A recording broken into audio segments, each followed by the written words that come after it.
Hello and welcome to the late Apex. I am Sam Fitzpatrick, and alongside me is David Sampson, and we're going to go through the news in the world of sim racing over the past 7 days, over the course of the next 45 minutes or an hour. We'll see how much there is to chat about. David, how are you this Thursday? I'm very good. Yourself? I am pretty good. It still feels like Yes. Fridays. I've just realised when we do the intro, I get the Friday feeling. It definitely does feel like it's yeah, gonna be a weekend tomorrow. Like a Friday very much feels like a Saturday now, Yep. and the whole week feels messed up. Yep. And yeah, it's gonna take some getting It does used feel to. like a long weekend though, because I wake up in the morning. And Yeah, but it just means you do less work because you're like, oh, Friday I don't need to do any work today. Saturday obviously no work. Sunday obviously no work, and then of course, yeah. Monday is a horrid I day. wouldn't want it any other way. Let's go through the news, and we'll start off with our headline for this show is PISTA Motorsport, the Argentinian Assetto Corsa. I guess you could argue it is. Yeah, they're the modder guys, right? Exactly. Some very enthusiastic modders from Assetto Corsa created their own Argentinian / sort of Latin American motorsport game. It has a beta, I believe, already available, but they released some more details earlier this week about their roadmap and about how they are hoping for a 2026 release. Yeah, I was just checking SteamDB. It is published using Unity. It has been out for a while now. Release date 28th of August. Last update was 28th of October, so there was an update a couple of days ago. £12.79, and yes, it's their roadmap we're talking about today. Bunch of things to talk about. Modding support was on the list. VR was on the list. Drag racing was on the list. Career mode was on the list. Rain was on the list. Now, I've got a screenshot of their roadmap to go through. It's very foreign, but they did leave an American. It's crazy, right? It's British. This language. This. Sure, yeah. Okay. So yeah, this is why we're bringing it up. Obviously, we can see the final release. We're looking around 2026 because, like Sam said, we're in beta at the moment. But stage one, the Activist version, offline test drive, the garage, car setup, VR. 4 tracks, 8 cars, which is a little light. That's the problem with the current version. £12 for the current release is a little high, I feel. And all those tracks being located in Argentina and all those cars being Argentinian series race cars. I like this photo mode with exposure. There you go. That's on the roadmap. Exposure, light, and extra settings. Big use of the word extra. Yeah. 4 more tracks, 4 more cars. Obviously, this is set for stage, set for 2024 still. Offline rally. This is probably one of the nice, I don't know what they mean by online rally mode, but feels like, again, we're not getting a mode where we can drive against people or AI, which is a bit of a shame because that's definitely missing from the game currently. Stage 3, we get championship mode offline, races offline, which I assume's AI. Rain mode, another 4 cars and 4 tracks. It's 2025 where we start to see some online races, the career mode, another 4 cars and 4 tracks. And then 2026, the final release, modding, online licenses, free updates, DLC and paid mods. So yeah, my problem, I don't see the word AI anywhere, which usually when I see it, I'm always like, nah, I don't care. I don't use that anyway. Lots of people do. I mean, when we talk about racing games across the genre, like all PC console, AI is 98% of all racing. Yeah, if we talk about the Mario Karts, the Forzas, the Gran Turismos, it's AI that dominates. I don't see it anywhere. And online racing's not until 2026. And by that time, we would have what? We currently got 4 tracks, so 8, 12, 16, 24. So 24 is the release amount. Cars, we currently have 4, so it's 12, 16, 20, 24. So, no, 28 cars. 28 cars, 24 tracks is looking like the option. I mean, I'm not a biggest fan of this style of racing, and I do what I suppose here's the question: what can this do, and has achieved over what Assetto Corsa can do? Well, I guess that's sort of one of the elements that I sort of like saw from it in terms of like the rallying element of it, the drag racing element of it. It's very sort of sort of like we're going to facilitate every type of racing, and we're very much going to hand this over to the community to expand it beyond sort of the foundations that we set. So Right. it is definitely following the AC routes, but I'm not sure if necessarily the foundations are any better than AC itself. Yeah, and my problem is on release. I had a look at the release, the first version they released to Steam. This ain't AC graphics. It's not. No, no. It's low poly is an understatement. Like, that's the Coddle. Yeah. A poly, painted. And the weather and lighting looked a little off. It felt R Factor 1 for me. That's how it felt. It felt like that's where they got their engine from or something. I'm not sure. It did not feel like R Factor 2. It did not feel like a set course. And a set course is what? I don't know, 12? 10 years? 10 years now? 10 years plus old. So I think even if the 2026 release was now and it was £12, I think they'd still be in the same problem. Sure. Personally.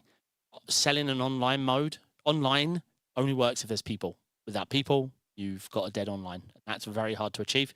They've got no AI. I mean, I assume when they say career mode... I mean, yeah, I guess career mode sort of... But yeah, it needs AI ASAP, Needs something to do, yeah. You need... At the moment, you just run laps. Which, to be fair, on circuits and on cars which aren't represented in any other game besides mods, I guess.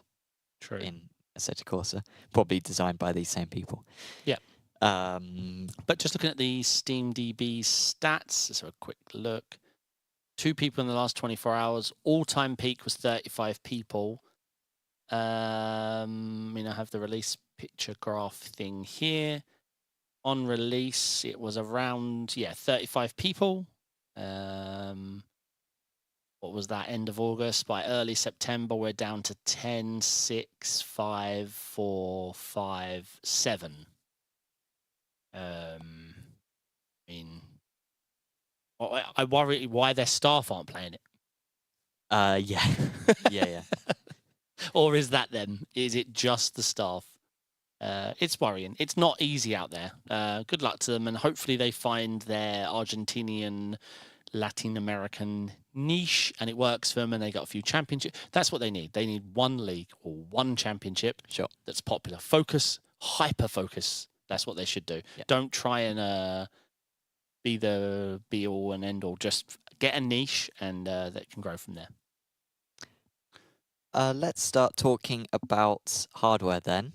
And a little bit of a short story on this one, because I think we already discussed Corsair's new rig last time out. However, this has been rebranded to a Fanatec rig. Makes sense. Which absolutely makes sense. As far as I can remember, Corsair, well, obviously Corsair only took over Fanatec in the last couple of months. Obviously, this rig has been in development for a while before that. So it's not like it is a Corsair rig through and through, yeah, exactly. But well, it's been given a new badge.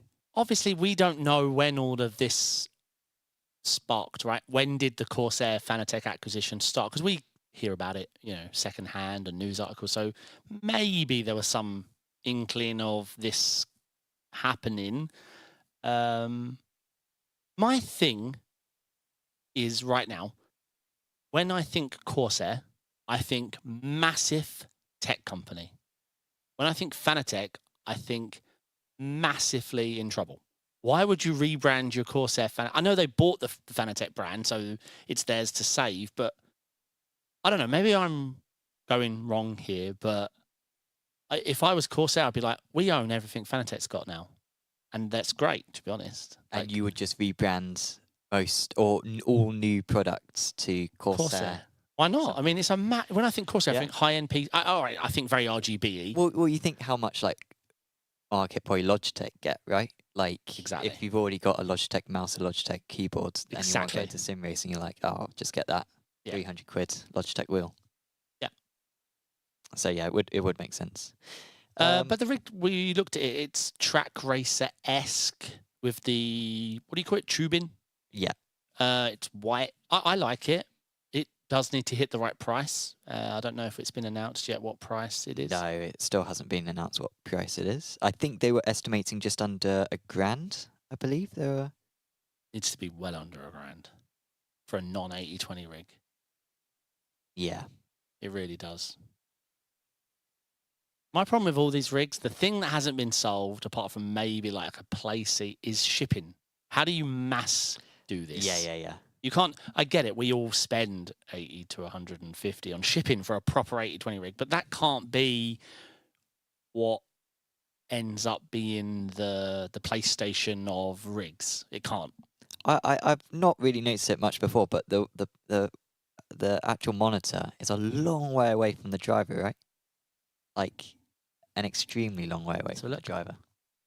Oh yeah, I mean, Jimmy Broadbent is possibly even further. I mean, how do you think he has a camera down the middle? Sure. Jimmy just uses a single TV miles back from his rig, and yeah, I mean, I've seen this sort of non-esporty setup. Comment in chat. To anyone coming in sim racing, it's the biggest brand in hardware. It's everywhere. If you're a sim racer outside, looking in, Fanatec is a massive brand. All correct comments. I mean, when I got in sim racing, I actually thought there only was Fanatec. Sure. I've never heard of any Thrustmaster and Logitech. Sure. Yeah. But to me, it was Thrustmaster and Logitech are here using their name to sell plastic toys. Fanatec are here selling the experience. Sure. So I think that's how I saw it when I got in. And I went Fanatec pedals, Fanatec DD, and then stopped. I'm correct on all the points. My point was more the feel of the brand right now, not the size of the brand. Would you want to invest £1,000 on a Fanatec product right now? The feel is almost like missed deadlines, missed promises, and why? Yeah, like more why right now would anyone invest in Fanatec? I mean, what's Corsair ever done wrong? I mean, they only get mocked for everything has to have RGB. That's it. Apart from that, Corsair's I think a fantastic brand. Yeah, so about. I mean, they bought Fanatec for a reason, right? They want to revive the brand, and they're large enough to do that. There was another question as well. What are the LMU stats looking like? Let me quickly answer that. Yes, welcome to Nick in chat, by the way.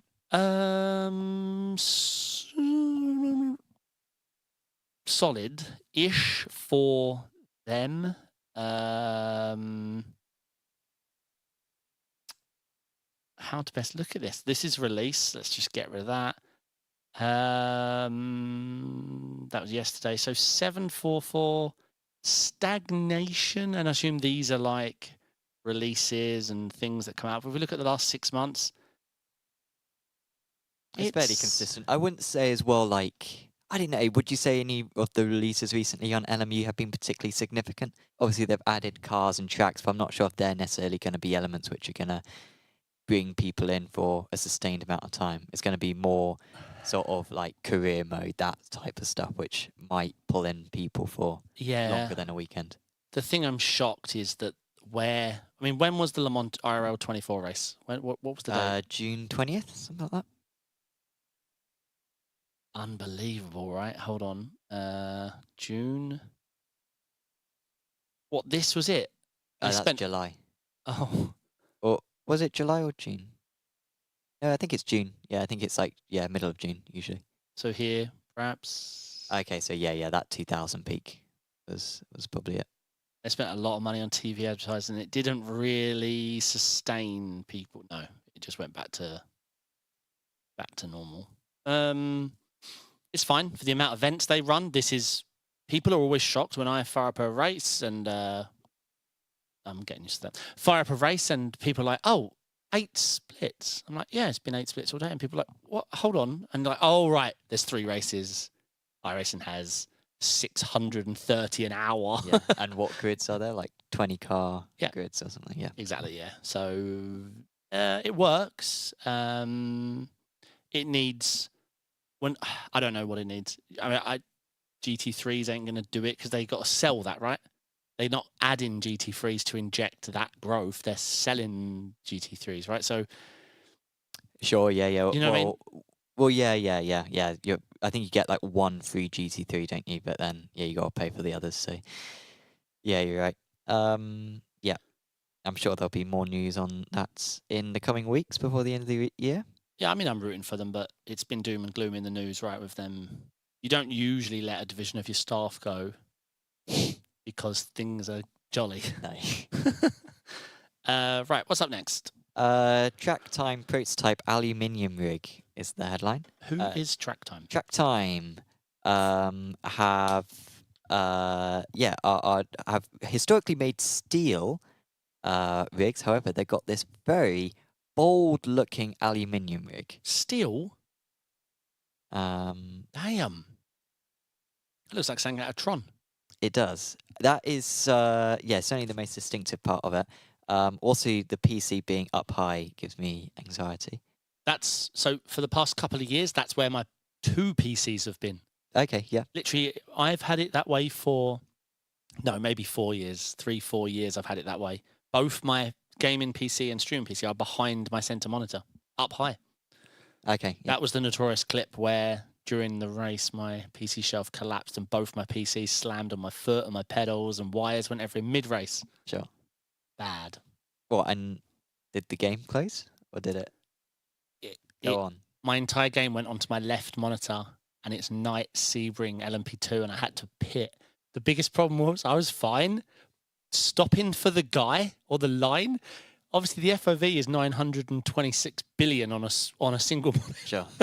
So the distance perception test, I went down to about 20 kph and was like, pit limit, and then revved back up again. That was awful, but yeah, it was fun.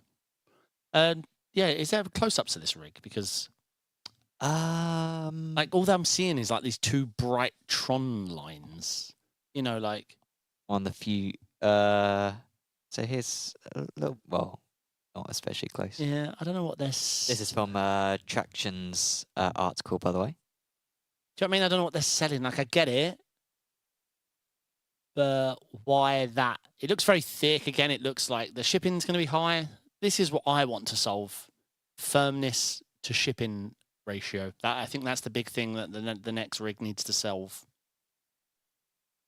Yes. Yeah. Sub 500 quid for free shipping. That's the holy grail. Sure. And it needs to be, you know, stick a high-powered, a VRS-DD and big pedals on it, and it doesn't move. I think then so you just got to make the whole thing out of carbon fiber. How much would it cost, you know? The only slightly interesting thing I saw about it was how it seems like it's very easy to hide the cables in the rig. There seems to be certain slots to help with cable management. Apart from that, yeah, there wasn't anything particularly unique about it besides the bright LEDs. Have we heard of Tracktime? I've never heard of them. No, I've never heard of them really. Just looking them up, they're a German thing. Looks very track racer-esque. Their previous rigs look nasty. In all fairness, the new one looks really nice. Yeah. The old ones look very old.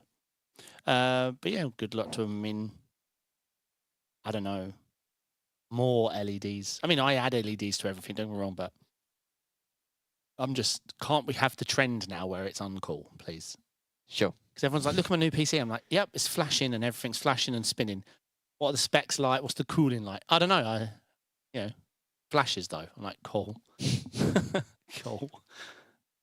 Next up, let's talk about EA Sports, WRC, and MOZA is now supported on PC and Xbox. This means that when you, I believe you could already use MOZA hardware on both before, but now it's much more integrated in the game. So when you actually like plug it into the games console or your PC, it will automatically bind all the buttons according to what it recommends for you, which obviously will be very, very useful. The counterpoint to that, however, is that I've heard it, for people who had already set up everything, it's quite a mess because it's sort of reset everything. Plus, because it recommends. Exactly. Plus, you got elements where you can't change it now. So you got, no, this button will be used for this function that you never use, despite being in quite a useful spot, and you're not allowed to change that. You're allowed to change everything else. Oof. So I've got a picture of. I mean, this is the thing that interests me the most. Obviously, a call came in, right? Because that's a lot of the word MOZA. That's the thing that struck me is MOZA and EA. They've got a line there now. Like, guys, here's a list of all our products. Here's how we want it, and it's a good move. It's a power move. They'll be making a Xbox specific wheel as well recently. That's not easy to get through all the jungle of requirements and the back and forth and the licensing isn't easy. No, I mean, it's not possible, right, to have a dual. No product can have Xbox and Microsoft compatibility, I don't think. Can it? I don't know. Controller, key, I don't think so. I can't think of one. Fanatec never pulled it off, for example. Sure. Yeah. Never. They had literally, they would always be selling almost 2 editions of the same wheel. I'm not sure. Maybe with some sort of proprietary mode switching, you could get away with it, but I've not seen it possible. I've not seen it. Still no news on any Sony compatible stuff for PlayStation from MOZA, but maybe that is what they'll be working on next, perhaps. Yeah. I think that was I was always an Xbox person, but the first wheel I ever got was the PlayStation compatible Logitech G9. I always quit G29, but I'm not sure. I mean, it's the one, I had the one with the dial. Oh, G27? No, 29. It was the 29. It was the 29. Yeah, yeah. I had a 25 and a 29. Yeah. But that was compatible on both, right? No, I literally just checked that. Did you have to get Xbox exclude specific? You could get PS5, PS4, PC, or, and look, this is why I bought this version. There's no RGB and no rotary, whereas if you get the PlayStation version, bam, rotary and RPM lights. Sure. I was obviously lucky. I loved that. Loved my wheel. Yeah, yeah. Well, yeah, and when I went from PlayStation to PC, yeah, I could just have that same wheel. I didn't have to buy anything extra. So yeah, it was very useful. The brake pedal, not so much. You literally had to not wear shoes, not wear socks, and use your big toe to modulate the trail braking. I mean, any other game's fine. And the sticky pedals as well. Oh my god! Like 3 months of usage. The throttle just goes. Always have 5% throttle. Yeah. Like there was never a way around it. The amount of I used to use the compressed air to clear all the. Okay. Yeah, I should have done that. But I used to curl my toes around the brake pedal to lift it back up in order not to get a sticky brake, and I'd get cramp in my foot. Yeah. Horrible days. Let's next move on to Rennsports. We already talked about them. I think it was last week talking about their most recent DLC. Yeah, we talked about, it seems, everything but the headliner. Now that I look back, looking in, the headline feature is that triple screen support is just not anywhere. Yeah, like we touched on it briefly, but we didn't mention any of the that it's absolutely not on the roadmap. Like, yeah, it's not on there. It's not on there. Yeah. Like there's a difference, right? It's not like, oh, it could be no. It's something they're aware. I mean, you got the quote. Yeah, so while triple screen support isn't in the immediate roadmap, we're always listening and adapting based on feedback.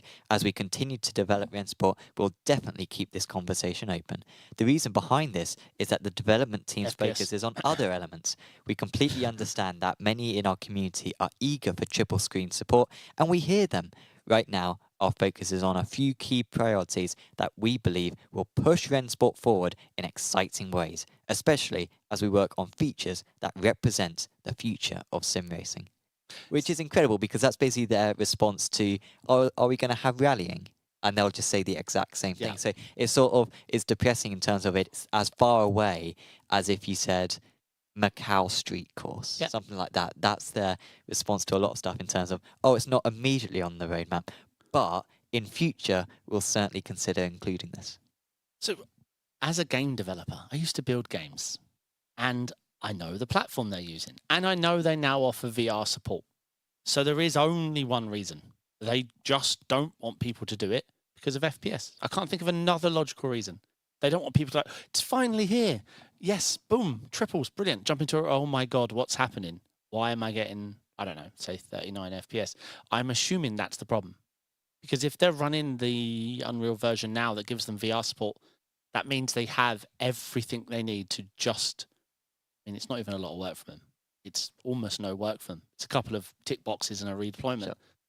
I'm assuming it's an FPS issue, which I get. Like, Rennsport does look phenomenal. We know that. We work with it downstairs. But it's, well, guys downstairs get all the FPS in the world because they've got super powerful focused machines. And yeah, it's only running on a single. So I'm assuming that's the reason, which is a big shame because, yeah, 49s and super ultra wides and all these now are, you know, they're not even a whole percent. They're picking up in the marketplace we live in, but sim racing is triples. Yeah. I actually don't know many people who have, there are some on a single, I get it, but they're terrible in traffic. Or they use the F1 look right, left, left. Yeah. I can't stand that. But it's bad news. I think it's very bad news. But I don't get it. I don't get it. I get it for ESL. It's a 49. You know, if they're really firm on it being a 49 game, they need to give 49s out. Sure, yeah. 50 quid. Yeah. Get the game and a 49-inch Samsung. But it does look fantastic on a 49-inch. Like, we can confirm that, yeah, when we see the guys downstairs practicing and you stood behind them, it's like, wow, this does look stunning. Like, it really does. But yeah, not good news. No. Let's next talk about Simlab. Again, a big feature at the Sim Racing Expo, which we didn't talk too much about last time. I think we mentioned how their aspirations to rival SimuCube and Co. when it came to direct drive wheels. But we at Overtake did another article about their 35 Newton meter direct drive and how they, at least the way that I read this, they're going to sell the same wheelbase, but you're going to be able to have it at 15, 25 or 35 Newton meters. 35, of course, being astonishingly high, which I think actually, then we discussed track races direct drive wheelbase as well, and I think that was 35 as well. It's almost to say that's the new 30, sort of. That's the new peak. Did you really read that it's a software unlocked feature for the Newton meters?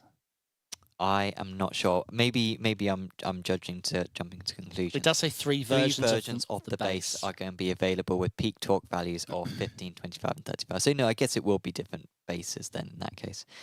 35 Newton meter. I mean, we don't talk about it a lot, but 25 is a lot. Like, it's a lot. If someone's like, yeah, I want to get a 20 Newton meter basis, it's fine. I will cut them off through. Yes, 20 Newton meters is more than you're ever going to want. I mean, even a Porsche Cup in the rain at a tricky track, 20 Newton meters is a lot of torque. You know, it's a lot. You run the risk now because there's that line you cross, right? When something's difficult and wet and scary, you want torque. But the problem is now you get to the point where if you slip, which in the rain, in the Porsche Cup, is going to happen, the torque pull is almost, you are now actually to the point where your reactions are actually slow because you're struggling to fight back. So I don't know what 35 is for. No. It's going to be a 2025 release. And apparently it's going to be worth €2,000, the 35 Newton meter, which is a lot of money. I don't know who that's for. No. I mean, what's SimuCube's one? Because that only goes up to 30 Newton meters, right? Good question. Let me check. I've only ever used, I've used Tony Kanan's one. I don't know anyone who, I always forget this one exists, that SimuCube sell an ultimate. One of the other things as well that they mentioned just before we get that details is that they also have another sequential shifter coming out. Very much one of the leaders when it comes to shifters are Simlab. So yeah, they'll have a new one coming out. I think next year as well. So it's 32 Newton meter. I didn't realise that. 32. Okay. It's Oh, wow. Sorry, I tried to say and stay, what's the word? Professional. It's €3,274 and 30 cents. That's the Simucube 2 Ultimate wheelbase, that is, by the way. No wonder I've never seen, well, I have seen one. And to be honest, do you know the funniest thing? The only person I've ever known use one is Tony Canaan, and he limited his to 25 Newton meter so he could just use my DD profile. Sure. Because my DD profile is based around 25, so he just lowered the max, saved it, then loaded the profile. So he turned it in to a pro. But on the Nox, there is actually something about this base that I should mention versus the one I use, for example, is the slew rate, which is really not talked about, but super important.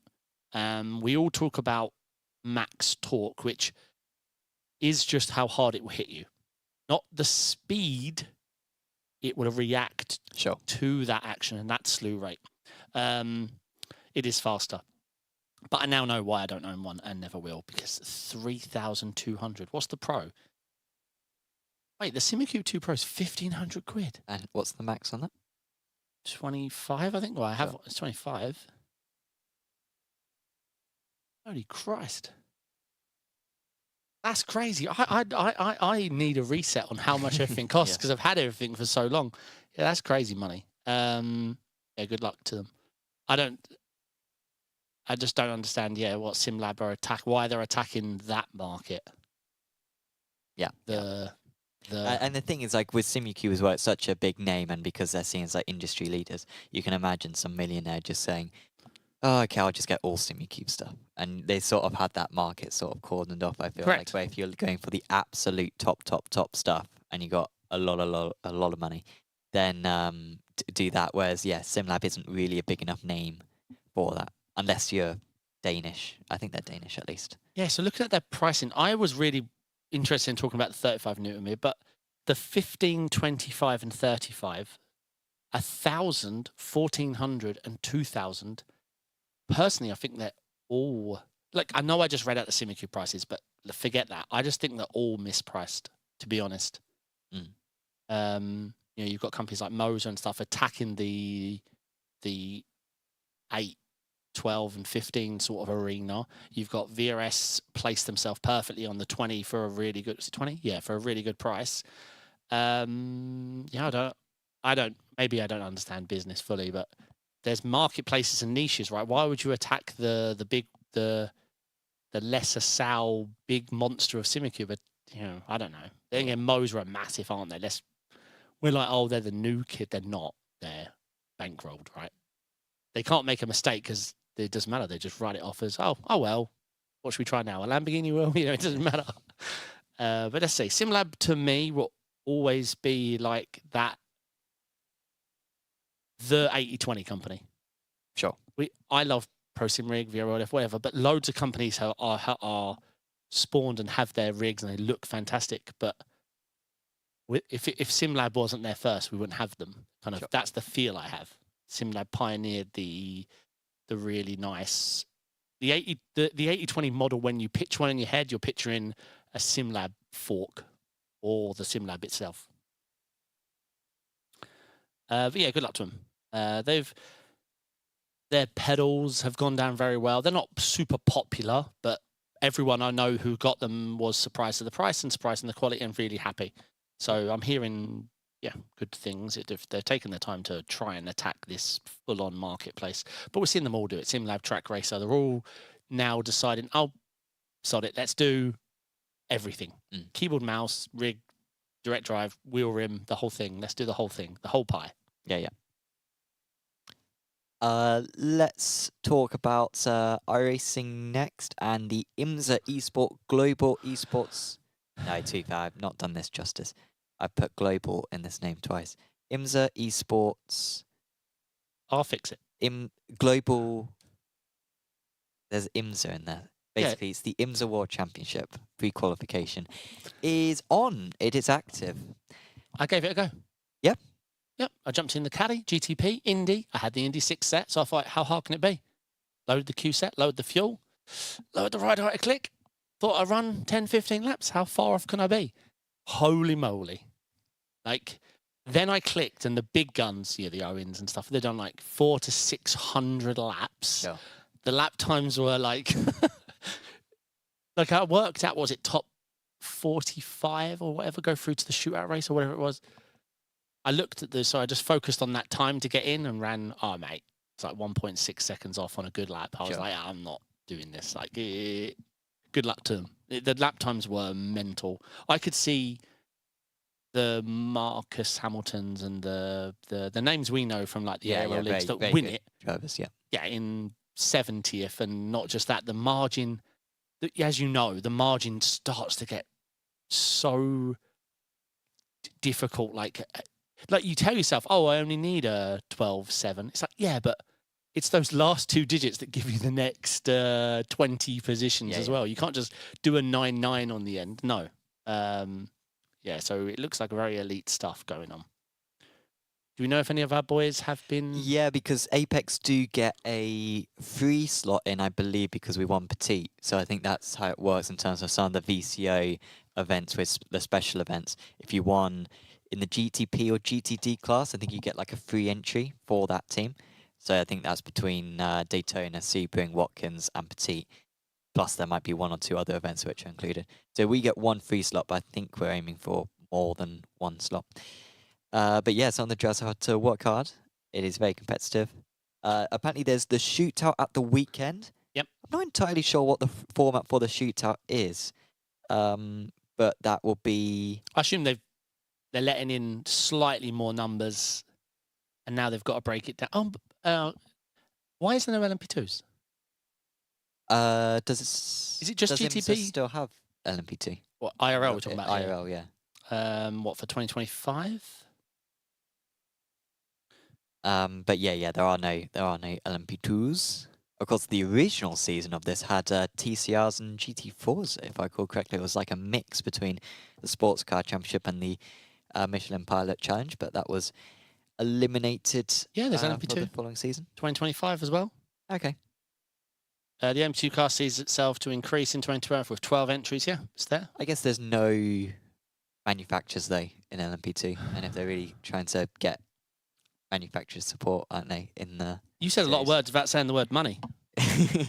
There's no money, so they're like, oh well, if Merc, Porsche, and BMW aren't paying us, Dallara, you can no, okay, nope, yeah, okay, money, yep, yeah. I think it's a shame. They should have an am. Then I could have done that for us. Yeah. How would they decide that? Would it just be a raffle? Yeah, no. If you're within 3 seconds of the pace, yeah, they're just like, fine, you can drive an LMP2. Try not get in the way. All right. How about this then? Why, being it's iRacing, and iRacing's massive thing is servers and splits and all that, why not just hold the pre-queue? Everyone can set a lap time, and then it's just top split is the one we all care about, and then it's split 2, split 3, split 4. Why not? Like, Yeah. I could happily do split 7, 8, 11. I did 12 laps, so. And you'd still be in an overall leaderboard, right? Like you'd still be competing against everyone else. So, yeah. I want to do it. I'm surprised when I've come up with other ideas for other championships for people in terms of like, I'm surprised like raffles aren't more of a thing. So like if you say there's like a 4-round championship like this and you do the format that you were talking about, if you do all the rounds, then I know 5 people get some really cool sim racing hardware. Maybe even if you finish in the top 500 in the points, you get entered in a raffle where you could win $1,000 or something like that, just to incentivize people to turn up, and of course it'd be maybe more money efficient. I don't know. I'm surprised. I like the idea of that, because it's the only kind of people that do every round repetitively over and over again all week long is streamers. So I like the sound of that. Most races competed in gets yeah, exactly. £1,000 Amazon voucher. Yeah, I love the sound of checking my email. Like, oh, I'm getting loads of vouchers for things. We'll move on now to Apex Racing Team, and the PESC Contenders series which came to an end last weekend. Yeah, very tough competition. Absolutely insane level this year, I think. And this is pretty much the grid that will be taking place, or not the entire grid. The top 15 from the previous season all qualify straight away. But you got Rogers, De Jong, Chadwick, Yanni, Iglesias, Christian. Reed, Warren, Cernan, Elvis, then Elliot, Veyron, and Coe. Top 15 get through into the proper PESC series next season. And unfortunately, none of our drivers were able to make it. Aaron Vasquez definitely had the best chance. He unfortunately missed 4 of the 6 rounds, however, due to racing in the British not the British F4 series, the F4 Esports series, which he has done very well in as well, I will say. So unfortunately that denied him a chance. Otherwise, I think he would have made it. His results before that, a 15th, a 13th, a 15th and a 14th. You need to finish 15th in the top in the standings, so I think he would have probably made it, so that's a little bit of a shame for him. If you wanted to get through Contenders, you needed to have those 3 orange lines. I mean, absolute domination. It was insane. Absolutely insane. And because of their mass numbers, they just were able to work together. Like, how could you do anything outside of that? I mean, Oscar Pye is 14. Like, they're all there. They're all there. It's an insane feat what they pulled off. How many boys have we got from Apex who were in from, previous? How many have carried over? Salva kept his license, right? Alejandro kept his license. Alejandro, 100%. Johan kept his license. Because you only had to be able to, I say only, by the way. Please don't put Top me in the 15. please don't put me in the championship. Top 15, you automatically qualify for the following year, right? Yeah. So Only. I think it's 3 of them keep their license, but I might be wrong. Could be wrong. So yes, maybe better luck next season. It's going to be absolutely stacked though. Will be awesome to see Rogers, Job, and Co all batting it out next season in PESC. Rains every weekend. I was just about to say rain weekends. I just hope one year they give us proper go to racetracks. Why are we using a weird track and its short version? Like, why are we using the short version of Red Bull Ring, not Spa? Why are we using weird track? It's not even a popular track choice, and then they use the alternate layout. I quite like the proper PESC schedule though, because the way that they mix, well, it hasn't been announced for next season, but I mean like the last couple of seasons, how they sort of mix around the circuits each season. You might have a Bathurst in there. It's not just European rounds, but they actually like go to some alternate ones as well. The Saxon Ring featured on the Contenders series. I'm down for that, but you're absolutely right. When it comes to the qualifiers, going to Red Bull Ring National is an awful decision. It's the one that makes me laugh is the Silverstone International. it's awful to watch. Not even the best Silverstone short layout. No. Or what? No, sorry. The Crown. The King is the Watkins Glen 4-turn. Without the bus stop and without the boot. Yeah, so it's an oval, isn't it? Yeah. 4 right corners. Yeah. Unbelievable that's a... Well, that was in the proper schedule last season, isn't it? When they had the heat one. So I hope... Although I want to see that. I want to see that in heavy rain. Yeah.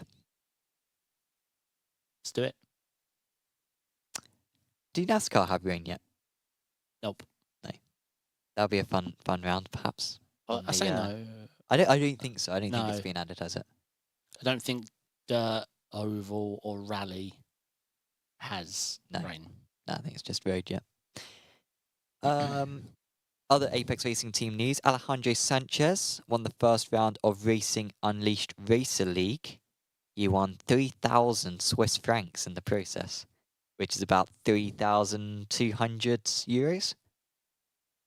And it's a cool championship, this, because it takes part in the Racing Unleashed lounges. So you can see there, this is from the Madrid one. And you got all these different rigs, and people are racing against each other. This is on Assetto Corsa, and this is their single-seater one. Of course, we've got another broadcast of the GT events on Sunday. But yeah, that's the other one. Also, Salva Talons managed to win the Challenger League, which is the 2nd division. Quite shocking that Salva is a Challenger driver. Maybe that will be short-lived. Is that like Pro-Am? Well, it's just 2 divisions. So you got the top one and you got the bottom one. So yeah, Salva is maybe in his debut season, I guess. And so he's in the Challenger League. I think they'll both do very well in that championship. And congratulations for doing that. Of course, we had Matthew Duffin sitting where we were, chatting over the action, whilst everyone was racing in Madrid, Zurich, and other places in Europe. So that's pretty cool. See the race replay on the Racing Unleashed YouTube channel. He is an animal, is Sanchez, though, isn't he? Yeah. Just across the board. And he's dominated this Racing Unleashed thing for years. Very, very good. He probably already spent his money. Like, he knows he's getting the money in. Yeah. He's already allocated the funds. This was a couple of highlights from Apex Racing TV. This is Manuko. And this sizable crash at Manuko. It's going all right for now. This is in the Rick Motec sports car series. Brakes are optional. Yikes. And unfortunately, a caution had to be called on that occasion. Certainly the biggest crash we've had this week. There was one other as well. What, a yellow flag safety car? Yeah. Wow. They got live stewarding and safety cars in that series. This was poor David Klimovich, already a battered car. He gets a slight tap round and does a lot of barrel rolls. I don't know what the LMP3 was thinking. Like, a bit of impatience, I think, from the LMP3. Yeah. No, I suppose if you get in a rhythm on how it works at each corner, when a damaged car that you don't pick up on his damage has an issue off the corner, you know, like I can understand that when you know, I mean, if it's a long race, you get into a rhythm, like you start doing the same things over and over again. But obviously, taken in isolation, it was just a dumb move. And I personally would never. No, you have never. I am known for yeah. In the last hour, I haven't. No. That is all the notes. Anything else you wanted to say? No, it's a shame with the Rennsport thing because you know there's a few tracks I definitely want to try out and experience, but I don't have the 49 put on my rig, and lots of people don't have a 49. I mean, I do have one, but I gave it to my dad.